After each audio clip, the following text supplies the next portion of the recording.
الحمد لله الذي وحده والصلاة والسلام على من لا نبي بعده. أما بعد، أعوذ بالله من الشيطان الرجيم. واكتب لنا في هذه الدنيا حسنة وفي الآخرة إنا هدنا إليك. یہ موسیٰ علیہ السلام کی قوم ہے کہ جب وہ کم و بیش 70 لوگوں کو لے کے پہاڑ پہ گئے تاکہ اللہ کو دیکھیں، تو پھر جو حادثہ ہوا تو پھر جو ان میں سے تقویٰ شعار تھے وہ کہنے لگے اللہ سے ڈرتے ہوئے کہ اے اللہ ہمارے لیے دنیا کو بھی اچھا کر دے، آخرت کو بھی، اور ہم جو ہے ہدایت کی طرف کو رکھتے ہیں. اِنَّا هُدْنَا إِلَيْكَ قَالَ عَذَابِي أُصِيبُ بِهِ مَنْ أَشَاءُ. اللہ نے فرمایا میرا عذاب ہے جسے میں چاہوں گا دوں گا. وَرَحْمَتِي وَسِعَتْ كُلَّ شَيْءٍ. میری رحمت ہر چیز پر غالب ہے. فَسَأَكْتُبُهَا لِلَّذِينَ يَتَّقُونَ وَيُؤْتُونَ الزَّكَاةَ.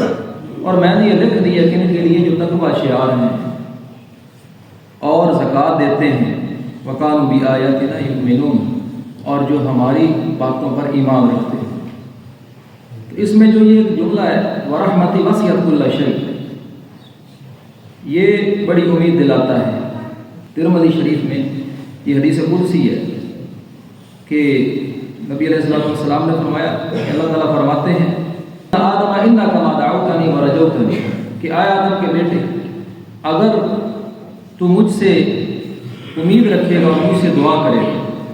یہ دو باتیں ہیں جن پر توجہ کرنے کی ضرورت ہے کہ اگر تو مجھ سے دعا کرے گا اور مجھ سے امید رکھے گا، ان دونوں کا تعلق توحید سے ہے. غفرت لک علی ما کان فیک ولا ابالی، پھر چاہے تجھ سے جو بھی گناہ ہو جائے میں تجھے بخش دوں گا.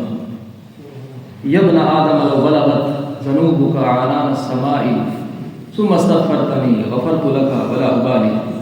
اے آدم کے بیٹے اگر تیرے گناہ آسمان تک چلے جائیں تو پھر بھی اگر تجھے احساس ہو جائے، تجھے مجھ سے امید ہو اور تو مجھ سے ہی دعائے استغفار کرے تو میں تجھے معاف کر دوں گا. مجھے کون پوچھنے والا ہے. یبن آدم، اور تیسرا کا لو اتیتنی بقراب الارض خطایا، کہ اگر تو زمین بھر کے بھی گناہوں کی میرے پاس لے کے آ جائے ثم لقیتنی لا تشرک بی شیئا، اور پھر تیری میری ملاقات ایسے ہونی چاہیے، یہ شرط ہے، یہ کنڈیشن ہے کہ تو نے میرے ساتھ شرک نہ کیا، لَأَتَيْتُكَ بِقُرَابِهَا مَغْفِرَةً، تو میں پھر اس زمین جتنا جو ہے تجھے مغفرت، زمین بھر کے تجھے مغفرت عطا کر دوں. اب اس میں چند باتیں ہیں. ایک تو یہ کہ انسان دعا اللہ سے کرے، دوسری بات یہ کہ انسان اللہ سے امید رکھے. یہ بڑی بنیادی باتیں ہیں. امید رکھنا، ایسی اللہ سے امید رکھے کہ جیسے کسی سے امید نہیں رکھتا. اور پھر استغفار کے اوپر زور ہے کہ انسان استغفار کرے، لیکن اس کے باوجود انسان فوت ہو جاتا ہے، اس سے خطا ہوتی ہے، اس سے گناہ ہوتا ہے، لیکن اگر وہ اکبر الکبائر شرک کا مرتکب نہیں ہے تو پھر بھی اللہ تبارک و تعالیٰ نے یہ ایک عظیم گنجائش رکھی ہے کہ مغفرت کا یہ جو بڑا دروازہ ہے یہ کھلا رکھا ہے کہ پھر رحمتی وسعت کل شیء، کہ پھر ہماری جو رحمت ہے یہ بڑی وسیع ہے، ہر چیز پر غالب ہے. لیکن وہ لوگ کہ جو تقویٰ شعار ہیں، جو زکوٰۃ دیتے ہیں، جو ہماری باتوں پہ ایمان رکھتے ہیں، یعنی انسان شرک کا مرتکب نہ ہو. تو نبی علیہ السلام نے فرمایا، صحابہ کی مجلس تھی تو فرمایا کہ انی اخاف ما اخاف علیکم الشرک الاصغر، کہ مجھے جن باتوں میں ڈر ہے تم سے، ان میں سب سے زیادہ اس بات کا ہے کہ تم چھوٹے شرک کے مرتکب نہ ہو جاؤ. شرک اصغر ایک ہوتا ہے، شرک اکبر ایک ہوتا ہے، شرک اصغر. شرک توحید کی ضد ہے. انشاءاللہ آئندہ دروس میں اسی پہ بات ہوگی کہ شرک کیا ہے، کیونکہ جب انسان کو کسی برائی کے بارے میں پتہ نہیں ہوتا تو وہ اس کا شکار ہو سکتا ہے. برائی کا اس لیے بھی انسان کو پتہ ہونا چاہیے کہ انسان اس برائی سے بچ سکے. تو ہم انشاءاللہ تعالی آئندہ دروس میں اس حوالے سے بات کریں گے کہ یہ شرک اصغر ہے کیا. کل کے درس میں انشاءاللہ اسی پہ بات ہوگی، شرک اصغر کیا ہے اور پھر شرک اکبر اور توحید کیا ہے کہ جس کی طرف ہر نبی نے آ کے دعوت دی. ہر نبی کا یہی بنیادی پیغام تھا اور یہی قرآن کا بنیادی پیغام ہے تو فرمایا کہ انی اخوف ما اخاف علیکم الشرک الاصغر، کہ مجھے جن باتوں کا ڈر ہے میرے صحابہ تم میں، ان میں سب سے زیادہ ڈر ہے شرک اصغر کا۔ تو ایک نے پوچھا کہ ما شرک الاصغر، یا رسول اللہ یہ شرک اصغر ہے کیا چیز؟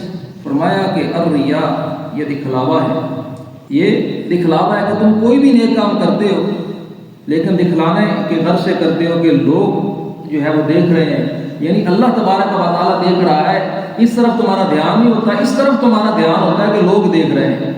جیسے کہ نبی علیہ الصلوۃ والسلام نے فرمایا تھا کہ احسان کیا ہے، حدیث جبریل ایک لمبی حدیث ہے کہ احسان کیا ہے۔ جبریل علیہ الصلوۃ والسلام آئے تھے ایک شخص کے روپ میں، صحابہ کی مجلس تھی، صحابہ کو پتہ نہیں چلا اور انہوں نے آ کے آپ سے یہ سوال کیا صحابہ کی تعلیم کے لیے کہ انہیں اس بات کی خبر، احسان کیا ہے، ایمان کیا ہے، اسلام کیا ہے۔ تو آپ نے احسان کے بارے میں بتایا کہ انت عبد اللہ کأنک تراہ، کہ تم اللہ کی عبادت ایسے کرو، کوئی بھی نیک کام کرتے ہو پر یہ بات غالب ہو تم اللہ کو دیکھ رہے ہو، کأنک تراہ فإن لم تکن تراہ فإنہ یراک، اگر تم نہیں دیکھ سکتے، تم میں یہ ہمت نہیں ہے تو اللہ تو تمہیں دیکھ رہا ہے۔ انسان جو ہے بندہ مومن، اس پر اس بات کا غلبہ رہنا چاہیے کہ اللہ مجھے دیکھ رہا ہے، کوئی بھی وہ کام کرتا ہے۔ قول اللہ عز و جل لأصحاب ذلک یوم القیامۃ اذا جاز الناس، کہ جب لوگوں کو جزا دینے کا وقت آئے گا تو اللہ تبارک و تعالیٰ ان لوگوں کو مخاطب ہوں گے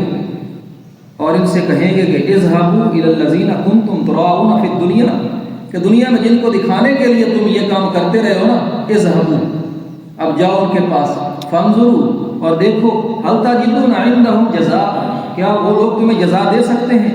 بھائی انسان کو کیا دے سکتا ہے؟ اس لیے کوئی بھی عمل کیا جائے تو خالص اللہ کے لیے، اس سے بہت سارے معاشرتی جو مفاسد ہیں ان سے بچا جا سکتا ہے۔